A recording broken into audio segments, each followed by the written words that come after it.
हमें उस काम पे फ़ोकस करना चाहिए जिसमें हमें लगे कि मैं इस क्षेत्र में, इस कार्य में बेहतर कर सकता हूँ। ना कि उसमें जिसमें लोग राय दें और उसमें मेरा मन ही ना हो, क्योंकि मैं उसमें कंफर्टेबल नहीं हो पाऊँगा। नमस्ते दोस्तों, स्वागत है आपका मेरे यूट्यूब चैनल रॉयल मोटिवेशन पे। दोस्तों, आज की जो कहानी है वो छोटी सी कहानी है, दो बाप बेटे की। इससे पहले कि कहानी की शुरुआत करें, यदि आप मेरे चैनल पे नए हों तो मेरे चैनल को सब्सक्राइब कीजिएगा और बेल आइकन को प्रेस कीजिएगा ताकि आने वाली सारी नोटिफिकेशन सबसे पहले आप तक पहुँचे। दोस्तों, चलिए शुरुआत करते हैं कहानी की। कहानी दो बाप बेटे की है जो कहीं जा रहे होते हैं स्कूटर से। तभी बाप की नज़र जाता है एक सामने सड़क के किनारे, जहाँ कुछ बच्चे कीचड़ में ढूंढ रहे होते हैं, कुछ ढूंढ रहे होते हैं। तभी स्कूटर रोक कर जो पिता हैं वो पूछने लगते हैं कि बेटे, यहाँ पे तुम लोग क्या ढूंढ रहे हो? तो उनमें से एक बच्चा बोलता है, दिखाई नहीं देता है, वहाँ पे सामने सोने का फल है जिसे पाने की हम लोग कोशिश कर रहे हैं। तभी इन उनकी नज़र जो है, पिता की नज़र सोने की फल पे जाता है जो पूरा चमक रहा होता है, उसमें लाइटिंग आ रही होती है। तभी इसके मन में ख्याल आता है कि काश वो सोने का फल मेरे बेटे के पास होता, तो ना सिर्फ बेटे की ज़िंदगी बदलती, बल्कि साथ में मेरी भी ज़िंदगी बदल जाती। तो पिता ने बिना सोचे समझे अपने बेटे को कीचड़ में धकेल देते हैं और कहते हैं कि तुम्हें किसी भी कम कीमत पे वो सोने का फल जो है वो लेकर के आना है।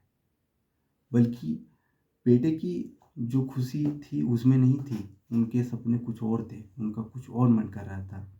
लेकिन पिता को बार बार समझाने के बावजूद भी पिता नहीं माने और उन्होंने कहा कि मैं पूछ नहीं रहा हूँ, तुम्हें बता रहा हूँ कि वो सोने का फल जैसे भी हो तुम्हें यहाँ लेकर के आना है। तो बेटा जो है वो बाप के सपने को पूरा करने के लिए वो जान जी लगा दिया और पूरी कोशिश करने लगा वो सोने की फल को लाने का, और पूरा हाथ पैर मारने लगा। हाथ पैर मारते मारते धीरे धीरे डूबने लगा और बाद में पता चला कि वो कीचड़ नहीं, दलदल है। तो चीखता रहा, चिल्लाता रहा, लेकिन पिता उनकी एक भी नहीं सुनी। उन्होंने कहा, बहाने मत कर, वहाँ और सारे भी लोग हैं ना जो कोशिश कर रहे हैं। अगर वो कर सकते हैं तो तुम क्यों नहीं कर सकते हो? उसके बाद फिर से एक बार ट्राई किए। बेटा जो है हाथ में पान मारने लगा, लेकिन वहाँ तक नहीं पहुँचा। धीरे धीरे वो डूबती चल रहा गया और डूबते डूबते पूरा डूब गया, मर गया। उसके बाद तब उनके पिता को लगा कि उसने कितनी बड़ी गलती की और पूरा रोने लगा, चीखने लगा, चिल्लाने लगा। तो सामने से एक साधु चले आ रहे थे जो उनको देखा रोते हुए, तो पूछे कि तुम क्यों रो रहे हो? तो उन्होंने सोने की फल की ओर इशारा किया और सारी पूरी बात साधु को बताई। और उन्होंने कहा कि मैंने क्या गलती किया? अपने बेटे की खुशी के लिए मैं उसको इंस्पायर किया और उसे बोला कि जाओ सोने का फल लेकर के आओ, तो उसमें मेरी क्या गलती है? तो साधु ने उस सोने का फल को देखा और उनसे बोला कि तुम ये जानने के बजाय कि बेटे की खुशी किसमें है, उनका क्या मन करता है, वो पूछने के बजाय तुम उसे ज़बरदस्ती उसे धकेल दिए जिसमें उसको मन भी नहीं था और उनको पाने का उसका चाहत ही नहीं था।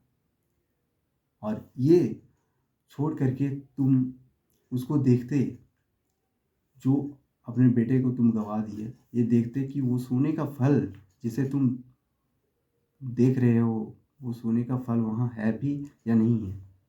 ये सुन करके जो उनके पिता हैं वो गुस्सा होने लगे कि आपको दिखाई नहीं देता, वहाँ तो सोने का फल है।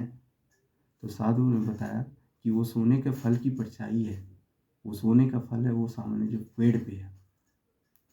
तो यदि तुम अभी उसके सलाह देते बेटे के, से उनसे पूछते कि तुम्हारी खुशी किस में है बेटे, तुम्हारा क्या मन है। तो ना सिर्फ तुम्हारे बेटा जो है वो जिंदा रहता, बल्कि उनके हाथ में हो सकता है ये सोने का फल भी होता। तो ये जो बात है, ये छोटी सी कहानी जो हमें सिखाती है, और ये हम लोग की लाइफ में भी अप्लाई होती है।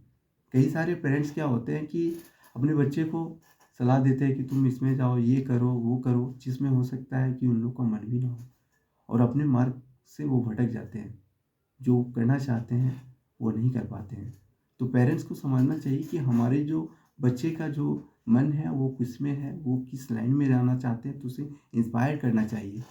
ये ना कि वो अपनी खुशी के लिए बच्चे को बोले कि तुम इस लाइन पे जाओ, ये ऐसा नहीं होना चाहिए।